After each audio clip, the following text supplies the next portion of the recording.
to make your car look slightly more aggressive, much more aggressive. What's going on, guys? Welcome back to the channel. Today, I'm gonna show you guys how you can affordably make your car, any car, literally any car out there, this applies to every single car, you can make it look far more aggressive. And I don't mean a little bit more aggressive, I mean this will change the entire vibe of your car.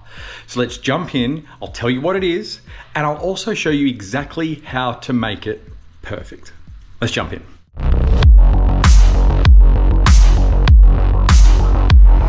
All right, now it's no mystery that I love wheels, right? The right set of wheels really set your car off, but the only downside to wheels is they can be very expensive. And also, like, if you're like me and you love buying on the secondhand market, it can take a long time for one, to find the exact ones you want, and two, find the exact ones in the exact spec. Like, it's the reason that I bought the VSKFs for the BMW when I did.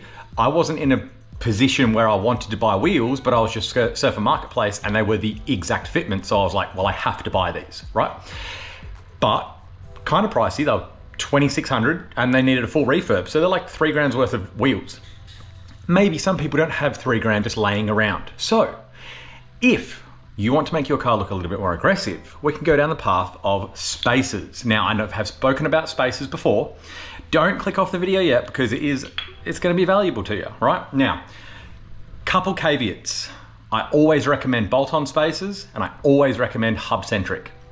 I'm being a hypocrite and I'm not putting hub-centrics on today, but this is for my wife's car because she won't let me change the wheels yet because the tires are good and it's a waste of money, blah, blah, blah. She's being very responsible, unlike myself, but I do want to test the fitment for this, which is another benefit of this, right? This is a couple $100 for you to test the fitment that you've figured out, because you may have done some calculations, figured out exactly the offset, exactly the width that you want, and you wanna know if it works, you wanna know if it rubs, you wanna know all that stuff, right? And you could get spacers that kind of will do that to a degree. They're fairly generic, like they're 15, generally it's like 15, 20, 25, 30, 35, 40 kind of thing, like mils in thickness, but it can kind of give you that idea, right? So obviously, Supra wheels, I rebuilt these. I ran these with spacers, ironically these spacers, 25s on the front, 35s on the back. I ran them on here for about 14 years until I finally pulled my head in and rebuilt them correctly. Now, I think all wheels might be able to be rebuilt to a degree if you have a shop that is really good, etc., etc. These are 3-piece, so obviously easy to rebuild to a degree because you have to cut out the weld. I'm going down a separate path, but today we're going to be putting spacers on my wife's Haval GT so that it has a bit of a better stance. Now let me show you. Now look at that. That's disgusting, right? It's just a hovercraft, right?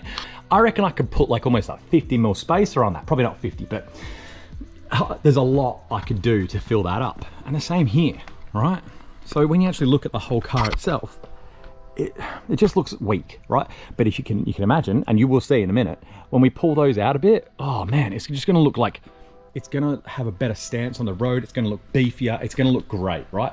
So I am gonna show you guys exactly how to measure to find out the thickness that you want. And there's two ways. So there's a bunch of steps, but sorry, on four-wheel drives, you essentially don't need to do one of the steps.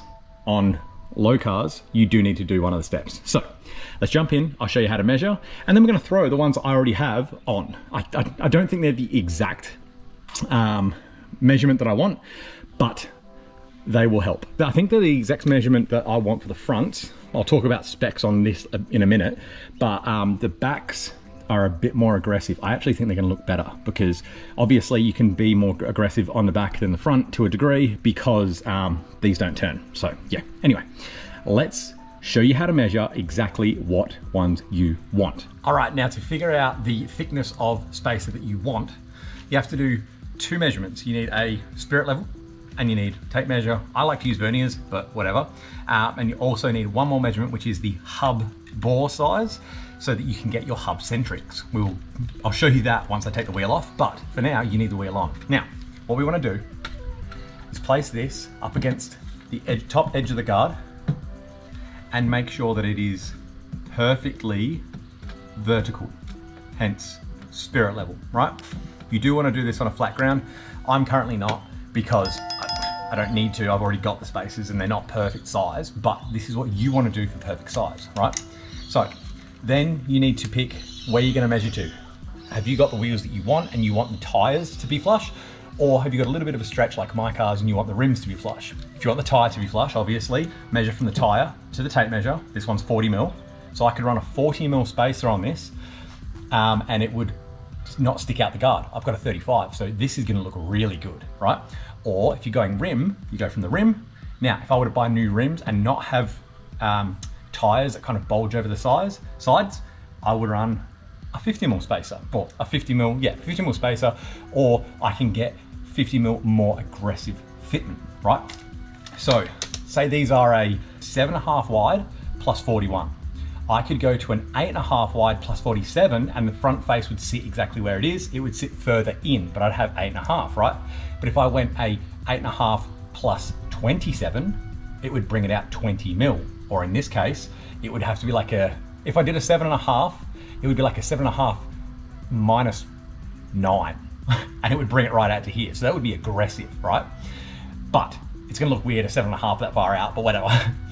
For now, that is what you need. Now, before you jump onto Google and order them, that is how you would measure for a four-wheel drive, essentially, because there's so much wheel gap here, the arch gap, that by the time it goes all the way up, it's gonna clear, right?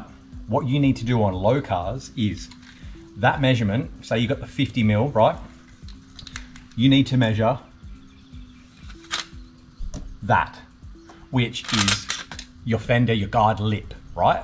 The edge. You need to measure that because you obviously don't want the edge of your rim to hit that, so you need to take that off. Say this is 20 mil, and this, you could move 50, obviously 20 off of 50, 30. So you have a 30 mil spacer. What I personally like to do, as a bit of a rule of thumb, I add a millimeter. So I take a millimeter. So I would have a 29 mil spacer if you could get them. But what I mean is, by that, if you're actually getting the perfect fitment for your car, you'd want the plus 29 kind of, whatever that relates to. You'd work with 29 mil, not 30, because you want a mil of clearance, just in case. That's how I run it, right?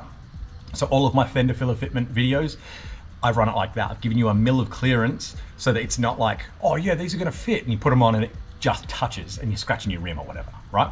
So you've got to be aware of that. If you're gonna be in a car that the wheel is gonna go into the arch and actually disappear in, you've got to have that clearance, because otherwise you're gonna damage everything. Now, another caveat on the front, if you're running max fitment, definitely have your guards rolled. I'd roll in front and back, but you can peel out your guards. That's why I always recommend to get them the fronts rolled, because yeah, the last thing you want is, well, like this, car, lip, and then this just peeled out.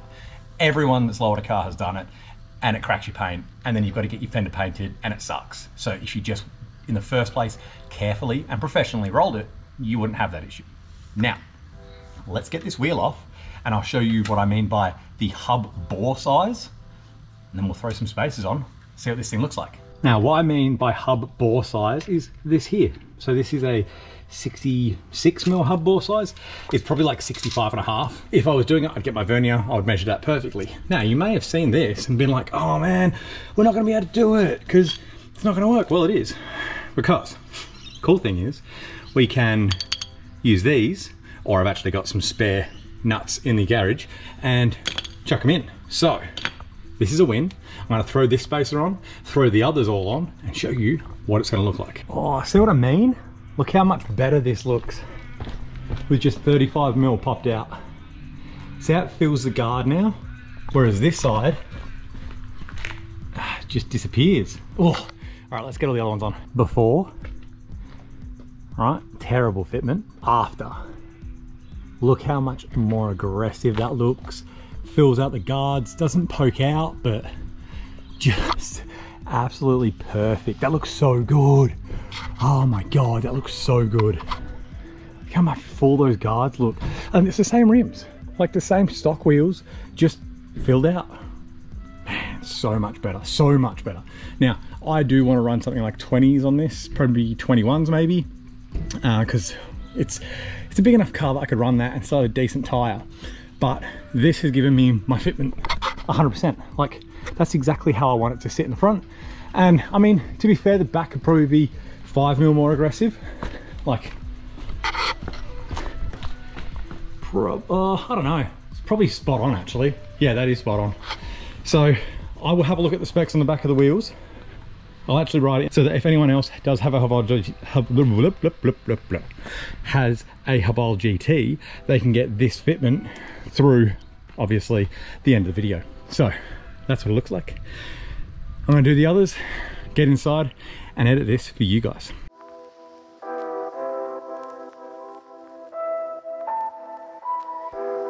So guys, honestly, a couple of $100 you'll be able to get some bolt-on spacers. Now, with the Haval GT, it's wheel bolts, not wheel nuts. There we go. So the fronts, so I'm actually gonna whip these off quickly because the fronts, they sit, they push the wheel out like 2 or 3mm by the head of the actual wheel bolt. So a couple of options, you could either cut the top of the bolt down, which I probably will do, or you can get a conversion kit that goes from a wheel bolt to a wheel stud, which is like a small thread on one end and a long thread on the other. So you could do that. I would not like to run this like this because obviously you want that full mating service bolted up with the wheel, have it all safe, have it all perfect, all that kind of thing.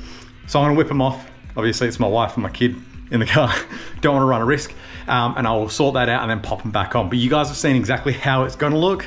Oh, I'm pumped. Now, one little thing I want to touch on, and it was a point of contention in a forum a while ago, right? Now, that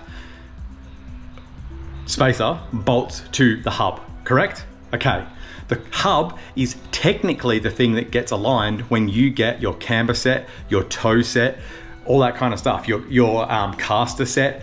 It's the hub. Right? Yes, they do it with the wheels on and you're getting your wheels aligned, but technically you're just getting the hub aligned, right? Because the wheel bolts directly to that flat surface. Now, if you change your ride height, if you're on coilovers and you spin the car down, spin the car up, you put a low down kit in, whatever the case may be, if you're messing with the geometry of your suspension, you do need a wheel alignment. But if you are just putting a spacer on, or you are running a wider wheel, you don't. Now, this was an argument that someone said, oh, yes you do, yes you do. And I politely asked, can you give me reasoning? Because I don't understand as to why you would need that, because that surface is still perfectly aligned. It's just the edge of your tire sits further out and the inside of your tire sits further in if you're running a fatter wheel. Oh, you're changing the track width. I mean, are you? Because it isn't the track width hub to hub. It's not edge of rim to edge of rim. It's hub to hub, isn't it? But even if you are changing the track width, so you haven't changed the angle of that hub. It's still aligned perfect. If you had perfect alignment and you took a wheel off and put a wheel on, nothing changes. You put your stock wheel off and on, it's exactly the same. You're not going to go and get an alignment because you took the wheel off and put it back on again to have a look at your brakes or whatever. So the same thing, if you're running a fatter rim or a different offset rim, it's off, on. That mating surface is still the same. It doesn't change. It doesn't go more camber, less camber, like more toe, less toe, more caster, less caster. None of that changes. You haven't touched any adjustments whatsoever. You've just bolted a fatter wheel on or a more aggressive wheel on. Like I said though, if you're changing control arms or you're changing the ride height, things like that, yes, you'll need a wheel alignment because that's the geometry of all of that and they affect each other, etc, etc. But if you're just taking a wheel off and putting a wheel on, no, you do not need a wheel alignment. God. Anyway, thank you for coming along and seeing this quick little video of how to make your car look much more aggressive and way cooler, way better stance on the road for a few $100. And like I said, it may be because you're trying to figure out if the offset of the wheels you want to buy are right, which is exactly what I've figured out. I was going to get a square set. I'm not going to anymore. I'm going to get 10mm more aggressive on the rears because it suits. Or if you just, you're not rich and you can't go out and buy rims like every other week. Like, we've got to be realistic. Cost of living's up, you know? So if you want to make it look a little bit nicer for a little bit of money, there's your solution. Now, side note, I don't recommend running spacers. If it comes off, it's on you. You decided to put it on, blah, blah, blah, blah, blah. And after 500 kilometers, please take your wheels off and recheck the bolts the nuts, the whatever, make sure they're still tight, because that is what you're meant to do with wheel spacers. But I did technically tell you not to do it at the end of the video, so it's up to you if you want to do it. All right, guys, thank you so much for coming along. I will see you next week on Saturday at 8 AM Australian Eastern Standard Time, where all my videos always come out. Please like, comment, subscribe, jump in the Letter Legion Facebook page, hit me up on Patreon, whatever you want to do. Thank you for the views. Thank you for the love. I'll see you all next week. See you guys.